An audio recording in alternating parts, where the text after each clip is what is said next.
Berbagai peristiwa unik, menarik hingga tragedi terjadi selama sepekan. Rangkaian peristiwa tersebut kami rangkum dalam segmen On This Week malam ini.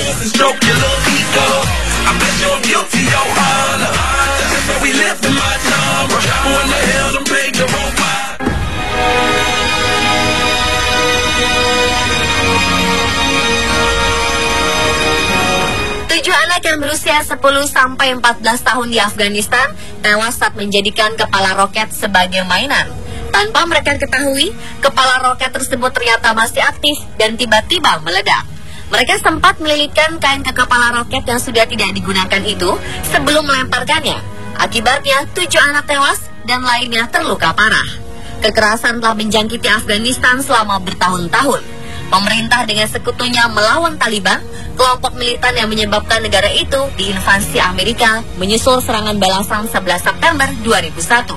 Sangat mungkin roket tersebut bekas peperangan yang ternyata masih aktif serta berbahaya.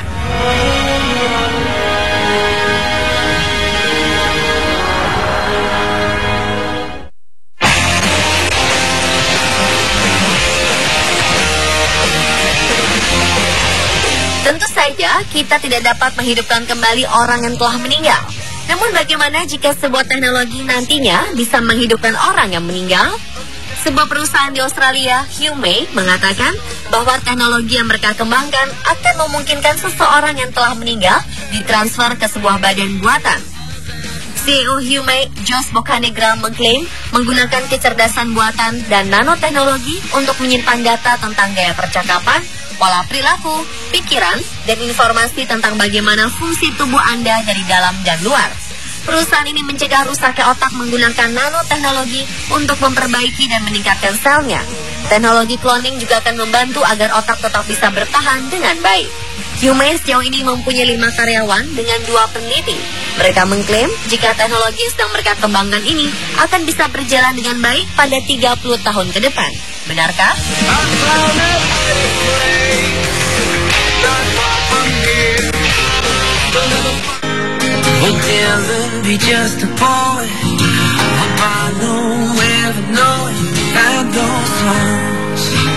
Pemerintah Italia berencana memberikan insentif bagi anak-anak muda di negaranya. Program ini bertujuan untuk menghindarkan penduduk usia remaja yang rentan direkrut jaringan teroris. Gagasan ini dicetuskan Perdana Menteri Matteo Renzi. Program bernama Pemersatu Bangsa ini berbentuk pengucuran dana bagi anak muda untuk dibelanjakan mengikuti kegiatan kebudayaan. Per orang dialokasikan 500 euro atau setara 7,2 juta rupiah tanpa memandang apakah ia keturunan imigran atau kulit putih pribumi Italia. Renzi mengatakan serangan kaum militan seperti di Paris menandakan adanya upaya cuci otak generasi muda sehingga meyakini teror sebagai jalan keluar. Nantinya penerima dana dipersilahkan menghabiskan uang itu untuk menonton film, menyaksikan pentas drama, atau menghadiri pertunjukan musik. Sejauh ini belum ada persetujuan parlemen untuk kebijakan tersebut.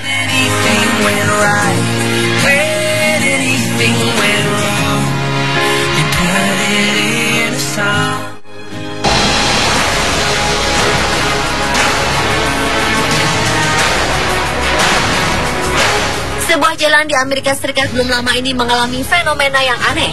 Jalan lurus Vasquez Canyon Road di Los Angeles itu tiba-tiba mengerut dan pecah tanpa sebab. Jalan ini menjadi berantakan hanya dalam sekejap. Dugaan sementara mengatakan jika fenomena ini terjadi karena pergeseran lapisan bumi di bawahnya.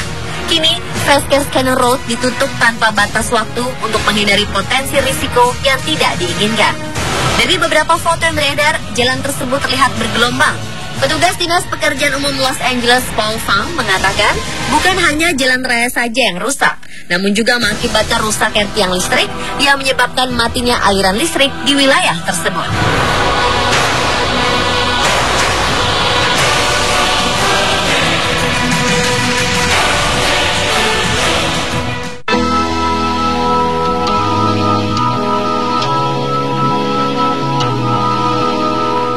Netizen dibuat haru oleh salah seorang kakek difabel yang rela berjualan bunga di tengah hujan lebat demi memenuhi kebutuhan sehari-hari. Kakek berkaki satu dengan tongkat ini adalah warga Filipina. Ia menjual bunga seadanya kepada orang-orang yang ada di jalan. Di tengah derasnya air hujan, ia terlihat berhenti di rambu lalu lintas dan menghampiri setiap kendaraan yang berhenti. Dengan harapan, bunga di lengannya itu bisa habis terjual. Dari beberapa foto, si kakek tampak menjual bunga jenis sampagita. Ia berdiri dibantu dengan tongkat kayu karena salah satu kakinya patah dan telah diamputasi. Dalam kondisi seperti ini, si kakek tidak pernah lelah dan mengeluh untuk tetap berusaha sekuat tenaga menjual bunga daripada mengebis.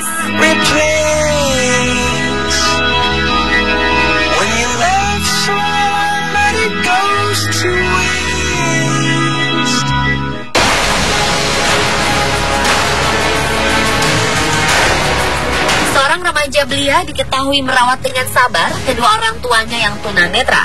Atas kegigihan remaja bernama Feng Molin, kepala sekolahnya terketuk hingga menggelar donasi amal untuk meringankan bebannya. Feng 13 tahun tinggal bersama sang ayah di barat laut Tiongkok, provinsi Shanxi.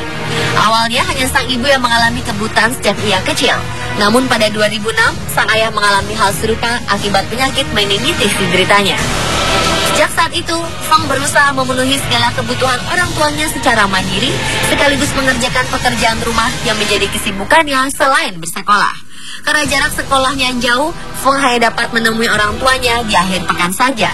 Akhir pekan menjadi hari yang penuh tanggung jawab baginya, mulai dari menyiapkan makan, membersihkan rumah, belanja, menyiapkan kayu bakar, menjadi kesibukannya. Ia sempat mendapatkan tawaran untuk diadopsi, namun ia menolaknya. Ia berkata, kebahagiaannya adalah bersama orang tua. Ia pun berjanji akan belajar giat dan bekerja keras untuk masa depan yang lebih baik bersama kedua orang tuanya.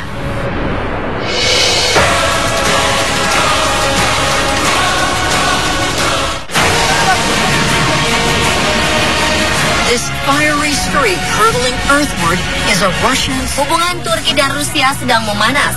Ini karena jet Rusia ditembak jatuh oleh pesawat tempur F-16 setelah beberapa detik memasuki wilayah Turki. Sebagai pembelaan, Duta Besar Turki untuk PBB, Halit Feltik, mengatakan bahwa Turki telah memperingati 2 jet tempur Su-24 milik Rusia yang hendak masuk ke wilayah mereka sebanyak 10 kali dalam waktu 5 menit. Peringatan diberikan agar jet Rusia mengubah arah, namun jet Rusia tak mendengarnya.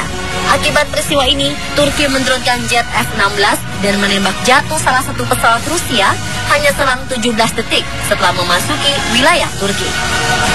Sementara Rusia membantah bahwa pesawat mereka memasuki wilayah Turki dan hanya beroperasi di Suriah. Sedangkan Turki berkeras, Rusia telah melanggar batas wilayah dengan menyertakan peta penetrasi jet negara lain ke teritori mereka. NATO atas permintaan Turki menggelar pertemuan luar biasa untuk membahas insiden tersebut. Akibat penembakan ini, Presiden Putin sudah memperingatkan akan ada konsekuensi serius dalam hubungan Moskow dengan Ankara. Menteri Luar Negeri Rusia, Sergei Lavrov, sudah mengatakan membatalkan kunjungannya ke Turki yang direncanakan Rabu 25 November.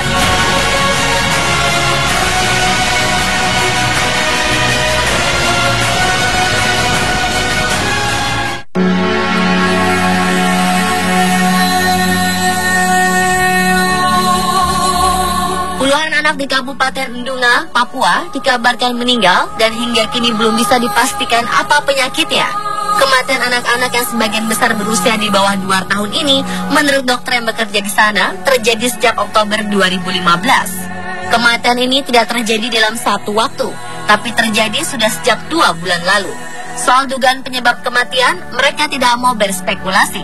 Tim ahli telah dikirim untuk melakukan pengambilan sampel di lapangan. Sampel tersebut akan diperiksa di laboratorium untuk memastikan penyakitnya. Puluhan anak di distrik Mua, Kabupaten Dunga, dilaporkan meninggal dengan gejala mirip malaria. Namun hasil tes malaria menunjukkan hasil negatif. Kemudian muncul dugaan pneumonia atau radang paru-paru, serta ISPA atau infeksi saluran pernapasan akut.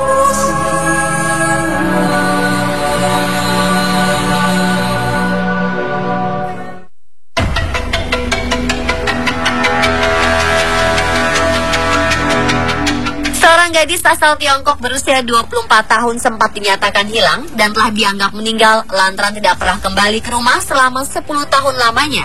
Namun keajaiban datang pada akhir pekan kemarin. Ternyata 1 dekade silam, gadis yang tidak disebutkan namanya ini bukan meninggal, melainkan kabur dari rumahnya di Hengti, Provinsi Zhejiang, Tiongkok. 1 dekade berselang, akhirnya kepolisian setempat menemukan gadis tersebut karena terkena razia memakai KTP palsu. Ia ditemukan di warung internet di kota Hangzhou selepas pulang dari stasiun. Dalam pengakuannya, gadis ini menghabiskan waktunya dari mulai makan, tidur, dan bermain game online. Selama rentang waktu tersebut, ia kerap mendapat pemasukan dari sesama gamers yang iba terhadap hidupnya. Akibat ulahnya memalsu identitas, gadis ini didenda 1.000 yuan atau setara dengan 2,1 juta rupiah. Ia juga diwajibkan memanggil orang tuanya. Pemirsa, itulah rangkaian peristiwa yang terjadi selama sepekan yang kami rangkum untuk Anda.